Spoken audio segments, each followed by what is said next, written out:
संसद के बजट सत्र के दूसरे चरण का आज पहला दिन था, जो हंगामे के भेंट चढ़ गया। कांग्रेस सांसद राहुल गांधी द्वारा लंदन में दिए गए एक बयान को लेकर सत्ता पक्ष ने उनसे माफी की मांग की, तो दूसरी तरफ विपक्ष ने अडानी हिंडनबर्ग की रिपोर्ट को लेकर केंद्र सरकार पर निशाना साधा। इसके बाद लोकसभा और राज्यसभा में हंगामा बढ़ता चला गया और आखिरकार दोनों सदनों की कार्यवाही दिन भर के लिए स्थगित करनी पड़ी। कल 11 बजे फिर से शुरू होगी, लेकिन 2 बजे जब सदन की कार्यवाही शुरू हुई थी तो भी सत्ता पक्ष ने राहुल गांधी माफी मांगो के नारे जारी रखा। तो वहीं कांग्रेस नेता और सांसद दिग्विजय सिंह भड़क गए। उन्होंने कहा कि मेरे 45 साल के संसदीय इतिहास में ऐसा पहली बार हो रहा है कि रोलिंग पार्टी सदन नहीं चलने दे रही है।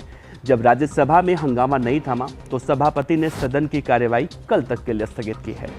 ये तो राज्यसभा का हाल था और लोकसभा के अंदर के हालात भी कुछ इस तरह से ही बयां कर रहे थे। यहाँ पर भी सत्ता पक्ष के लोग राहुल गांधी से माफी मांगने को लेकर लगातार आवाज उठा रहे थे। खैर, एक तरफ तो सरकार के लोग राहुल गांधी के लंदन वाले बयान पर माफी मांगने को कह रहे थे और दूसरी तरफ संसद में विपक्षी दल के सदस्य जेपीसी की मांग को लेकर शोर शराबा कर रहे थे। राहुल गांधी के मुद्दे पर विपक्ष को घेरने की कमान सत्ता पक्ष की तरफ से संसदीय कार्य मंत्री प्रहलाद जोशी और रक्षा मंत्री राजनाथ सिंह ने संभाली। प्रहलाद जोशी ने कहा था कि भारत मदर ऑफ डेमोक्रेसी है। ऐसे में देश से आते हुए इस सदन के एक सदस्य विदेश की धरती पर जाकर चेयर के ऊपर जो आरोप लगाते हैं। जोशी ने आपातकाल का जिक्र किया और डॉक्टर मनमोहन सिंह के सरकार का अध्यादेश फाड़ने की बात का जिक्र कर राहुल गांधी पर निशाना भी साधा। प्रहलाद जोशी ने यह भी कहा कि राहुल गांधी ने भारत के आंतरिक मामलों पर विदेशी शक्तियों से हस्तक्षेप करने की मांग की है। उन्होंने कहा कि हम इसकी निंदा करते हैं। थोड़ा कुछ भी शर्म हो तो राहुल गांधी को सदन में आकर देश की जनता से माफी मांगनी चाहिए। वहीं राजनाथ सिंह ने भी यही कहा कि राहुल गांधी इसी सदन के सांसद हैं। राहुल गांधी ने लंदन में जाकर भारत को बदनाम करने की कोशिश की है। अब आपको बताते हैं कि राहुल गांधी ने आखिर ऐसा क्या कहा है लंदन में जाकर। दरअसल राहुल गांधी ने लंदन में जाकर कहा है कि भारत में लोकतांत्रिक व्यवस्था पूरी तरह से तहस नहस हो चुकी है। विदेशी ताकतों को आकर भारत के लोकतंत्र को बचाना चाहिए और इसी बयान को लेकर सत्ता पक्ष के लोग अब राहुल गांधी पर भारत की गरिमा और प्रतिष्ठा पर गहरी चोट पहुंचाने का आरोप लगा रहे हैं।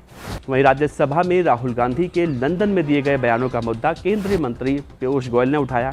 उन्होंने कहा कि विपक्ष के वरिष्ठ नेता ने बहुत ही शर्मनाक तरीके से विदेशी देश में जाकर एक प्रकार से सेना और सदन दोनों का अपमान किया है, अध्यक्ष का अपमान किया है। पूरे देश ने देखा कि विदेशी मिट्टी पर जाकर विपक्ष के नेता ने पूरे भारतवासियों पर चोट पहुंचाई है, चोट लगाई है। उन्हें हर भारतवासी से माफ़ी मांगनी चाहिए, सेना और सदन से भी माफ़ी मांगनी चाहिए।